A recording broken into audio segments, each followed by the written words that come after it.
Aí você pensa, vou pegar meu celular aqui, vou matar um tempo aqui na rede social, né? Pega, abre a rede social, abre a aba dos vídeos e começa, né? Rolar a tela, aparece uma coisa, outra, e do nada aparece um vídeo que prende totalmente. Você fica assim, totalmente intrigado olhando aquele vídeo. Que aparece ali uma pessoa mostrando um produto e etc, né? Faz uma famosa publi. Mas o que te prende nesse vídeo não é o produto. É a pessoa que tá fazendo esse vídeo. Porque essa pessoa, ela é muito parecida com você. Ela tem um rosto parecido, o cabelo, a cor do cabelo, até o corte do cabelo. E não só isso, não características físicas. O jeito da pessoa olhar, o jeito da pessoa gesticular, as pausas na fala, até a voz, o sotaque é muito parecido com você. E, além disso, o cenário parece a tua casa. É praticamente igual. Tem um sofá aqui que é praticamente igual a tua casa. E você fica, meu Deus, que loucura. Porque não é você. O que você tá vendo nesse vídeo, e que talvez você não saiba, é um avatar de inteligência artificial que foi feito a partir de você. A matéria-prima para a criação desse avatar de IA foram os teus vídeos, as tuas fotos, o som da tua voz, a forma como você gesticula, o cenário das tuas fotos, dos teus vídeos. Alguém muito parecido com você, que faz tudo igual a você, mas não é você. É um pouco diferente. Eu sei que isso parece loucura, mas isso aconteceu aqui no Brasil, com um influenciador com mais de 2 milhões de seguidores. E quando isso aconteceu com ele ficou em choque e ele foi buscar ajuda jurídica. E é justamente sobre esse case que a gente vai falar no vídeo de hoje, que ele tem diversas questões que se conectam ao direito digital. E antes que você resolva sair desse vídeo ou pular, tem que te dizer que isso não é um problema que acontece ou que vai acontecer só com grandes influenciadores. Qualquer pessoa que tenha uma exposição digital está sujeita a isso. Mas a gente vai falar sobre isso com calma, inclusive sobre as implicações jurídicas. Mas, antes de a gente entrar no tema do vídeo, se você não me conhece, eu me chamo Isadora Stefani, eu sou advogada, mestre em Direito, professora universitária de Direito Digital e tem mais de 7 anos que eu estudo como Direito e a Tecnologia se conectam e eu sempre trago tudo aqui de uma forma mais leve e simplificada para você. Então, se você tem interesse por esse tema, por esses assuntos, eu já te convido a você se inscrever aqui no meu canal, que toda quinta-feira sai um vídeo novo para você. Então, vamos entender o que foi que aconteceu com esse influenciador, quem foi esse influenciador, quais são os impactos jurídicos, vamos por partes. Primeira coisa, se você usa TikTok ou mesmo no Instagram, você vai se deparar, desde que o TikTok agora tem TikTok Shop, que muitos dos vídeos que aparecem de pessoas fazendo propaganda não são pessoas reais, são avatares de inteligência artificial. Hoje em dia é muito fácil você fazer isso, tem várias plataformas de inteligência artificial, gratuitas inclusive, que você pode pegar uma foto aleatória, um rosto aleatório de uma pessoa que não existe, que você cria ali na inteligência artificial como você quiser, e você coloca ali na plataforma a foto do produto que você quer vender e ela faz o vídeo da pessoa, desse avatar, divulgando esse produto. O vídeo ele é super realista, já falei sobre isso em alguns outros vídeos, são vídeos super realistas que muitas vezes, se você não tem um olhar muito atento, você acredita que é um vídeo real. Mas depois de um certo tempo, você começa a ficar até mais treinado, porque você começa a ver que a voz é muito parecida, que geralmente é um cenário muito perfeito, é uma coisa assim muito de boneca, eu digo assim, porque você consegue ver depois de um tempo que aquilo é inteligência artificial. O que foi feito no caso desse influenciador foi um pouco diferente, porque o que eles fizeram? Eles criaram um clone de inteligência artificial a partir das informações dele, ou seja, eles alimentaram a plataforma, eles alimentaram o prompt com vídeos desse influenciador, com fotos desse influenciador, para quê? Para entender como ele se movimentava, como ele gesticulava, como ele falava, para replicar isso em um avatar de IA.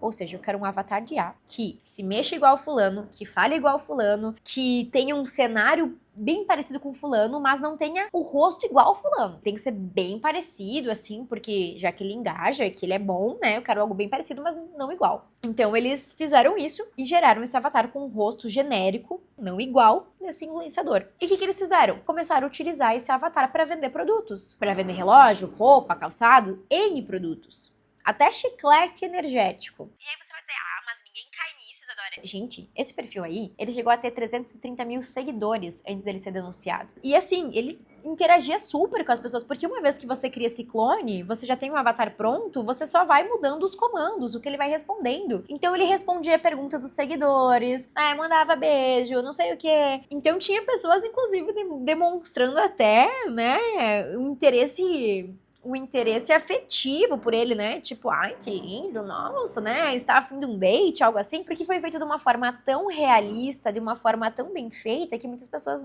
sequer sabiam que isso era um avatar de inteligência artificial. E aí, o que aconteceu? Quando o Lucas, né, o influenciador real, viu esse vídeo, abriu a conta e viu que de fato era um clone dele, o que ele quis fazer de imediato foi derrubar essa conta. Porque geralmente esses perfis, eles são feitos de fato se parecer com esse influenciador. Porque, talvez você não conheça muito bem esse influenciador, e aí você começa a acompanhar esse outro perfil, ele se parece muito com uma pessoa real, se parece às vezes com aquele influenciador que você viu em um vídeo e outro, e você vai criando confiança, e aí você vai lá, compra um produto que ele oferece. Geralmente esse é o objetivo desses perfis. Só que o que acontece? Quando o Lucas, o influenciador, ele tentou derrubar essa conta, e ele tentou entrar em contato com a plataforma, nenhuma medida foi tomada. A conta, ela ficou ativa por vários dias, mesmo ele solicitando, mesmo ele denunciando. Influenciador, ou você trabalha criando conteúdo, você sabe o quanto isso dá trabalho, você sabe o quanto dá trabalho criar uma audiência, se conectar com as pessoas. Então você passa um tempão criando conteúdo, fazendo vídeos, mostrando tua rotina, falando sobre o teu trabalho para criar conexão com as pessoas, para poder mostrar teu trabalho, para que elas entendam o que você faz, para que depois você consiga vender para elas, ou talvez, sei lá, simplesmente se conectar com elas, para alguém pegar tudo isso que você fez, todo o teu trabalho, copiar sem a tua autorização e transformar isso em dinheiro, se passando por você. Isso é um problemão, isso é um problema jurídico. E aí vem a pergunta, a gente tem uma legislação que fala sobre isso, especificamente sobre isso? Não. A gente não tem. Mas isso significa que o judiciário não pode fazer nada? Claro que não. Nós temos diversas legislações que protegem a nossa imagem, que protegem a nossa voz. Um dos vídeos que eu trago aqui no meu canal é justamente, por exemplo, sobre a questão da Sina de Ofélia, né? Aquela música que foi feita com inteligência artificial, utilizando a voz da Luísa Sonza e do Dilcinho. Ninguém pediu autorização deles, se podia utilizar a voz deles, e muito menos se poderia ser feita uma paródia, neste caso, da música da Taylor Swift, porque a Sina de Ofélia foi feita a partir da música da Taylor Swift. Então, nesse caso, inclusive, a música foi derrubada de várias plataformas, porque fere questões de direito autoral, fere questões de direito personalíssimo, porque eu não posso usar a voz de alguém, se passar por alguém, criar uma música com a voz de alguém sem pedir permissão dessa pessoa. E a mesma coisa acontece com esses avatares, com esses clones de inteligência artificial. Então, na minha leitura jurídica, esse é um dos pontos mais importantes que cada vez mais a gente vai ter que debater, principalmente quando a gente começa a chegar nesse tipo de vídeo. Porque o que o direito da personalidade, ele protege? O que protege como pessoa? Porque, ok, né, a imagem, a gente tem muito pacificado, muito concreto na legislação essa proteção da voz, do uso da imagem e etc. Mas, pela primeira vez, a gente tá vendo tecnologias que elas conseguem imitar carisma, confiança, trejeito e até sotaque. E transformar tudo isso em dinheiro. Uma coisa que eu quero deixar bem clara é que eu não sou contra utilizar a inteligência artificial. Eu sou contra utilizar a inteligência artificial e a tecnologia de forma errada, de forma fraudulenta, de forma equivocada. Porque a inteligência artificial, ela pode nos ajudar em muito. Toda a tecnologia, ela pode ser muito útil. Os próprios clones de inteligência artificial. Eu já falei sobre isso em alguns outros vídeos. Porque olha só, imagina que você é uma empresa, você não tem muito dinheiro para investir e você tem produtos e você queria fazer umas fotos mais modernas, umas fotos mais profissionais, mas você não tem grana para contratar modelos profissionais, não tem grana para investir em vídeos super produzidos. Você pode utilizar a inteligência artificial para isso. E tá cheio de vídeos e conteúdos ensinando como você fazer isso. Existem hoje, inclusive, que eu também já falei em outros vídeos, avatares de inteligência artificial que fazem publi, que eles são pessoas que não existem, mas existem na rede. Só que esses avatares, como por exemplo a Aitana Lopes, etc., eles deixam bem claro que são avatares. Não é esse caso aqui que a gente tá falando de vídeos que fingem ser outra pessoa pra vender, pra ganhar dinheiro. Não é o caso dos vídeos que a gente tá falando aqui, de vídeos que basicamente copiam uma outra pessoa, se passam por essa pessoa, mas de uma forma um pouquinho diferente, para ganhar dinheiro a partir disso. E esse mercado tem vários cursos ensinando sobre como você pegar, né, por exemplo, os meus vídeos, minhas fotos e fazer um clone meu, parecido comigo, para vender produtos, etc, a partir disso. Então isso é um problema sério jurídico, porque basicamente você tá monetizando a partir da identidade alheia. Então a gente precisa lembrar que o direito brasileiro, ele nunca protegeu apenas quando a gente fala de direito da personalidade, direito à imagem, não é só o teu rosto, a tua fotografia. A gente fala de um conjunto de questões. Porque quando a gente fala em personalidade, é sobre a forma como a pessoa é reconhecida, a voz, os gestos, o comportamento, a forma como essa pessoa é vista perante os demais, alguma característica. Então, tudo isso é protegido pelo direito. A gente tá falando aqui do direito civil.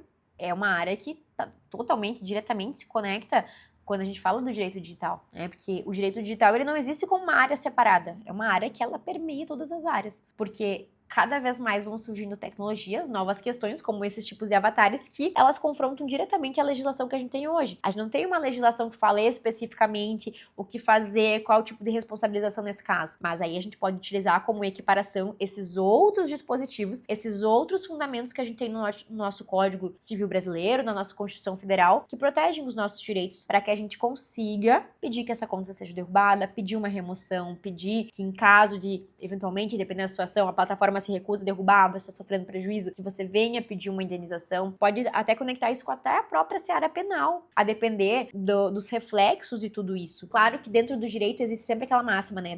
Tudo depende, tudo tem que ser analisado caso a caso. Mas a imagem de uma pessoa não pode ser utilizada sem autorização dela. E aqui a gente tá falando de influenciadores, mas qualquer pessoa que poste foto em rede social, vídeo, tá sujeita a isso. Porque é mais fácil que você identifique que esse avatar se parece com um influenciador, porque mais pessoas acompanham ele, mais pessoas conhecem ele. Agora, uma pessoa comum, uma pessoa que não é famosa, é mais difícil. Pode ser que esse vídeo nunca chegue pra você e você nunca descubra. E tem aí um avatar seu se passando por você, vendendo blusinhas, tênis, relógio e ganhando dinheiro. Tá, Isadora, se isso acontecer comigo, o que eu posso fazer? Primeira coisa, é importante que você registre tudo, tá? Grava a tela, tira print, mostra ali o que esse perfil faz, os vídeos, registra tudo isso, porque eles podem simplesmente apagar. Mas o fato deles terem apagado não significa que você não pode responsabilizar eles, você não pode ingressar via judicial, porque eles muitas vezes apagaram, mas já ganharam dinheiro com a tua conta, já usaram a tua imagem devidamente. Faça a preservação adequada dessas provas, tá? É importante que você faça uma ata notarial desses registros, porque hoje vocês sabem que é muito fácil você manipular, criar prova falsa com inteligência artificial. Então, faça uma ata notarial no cartório ou via aplicativos, sites como, por exemplo, Verifact, etc., que façam esse registro dessa prova. Denuncie para a plataforma imediatamente para que ela tome as medidas cabíveis. A depender do caso, é importante que você, de fato, busque uma orientação jurídica, um advogado da sua confiança que te auxilie com isso, porque em determinadas situações existem prejuízos financeiros,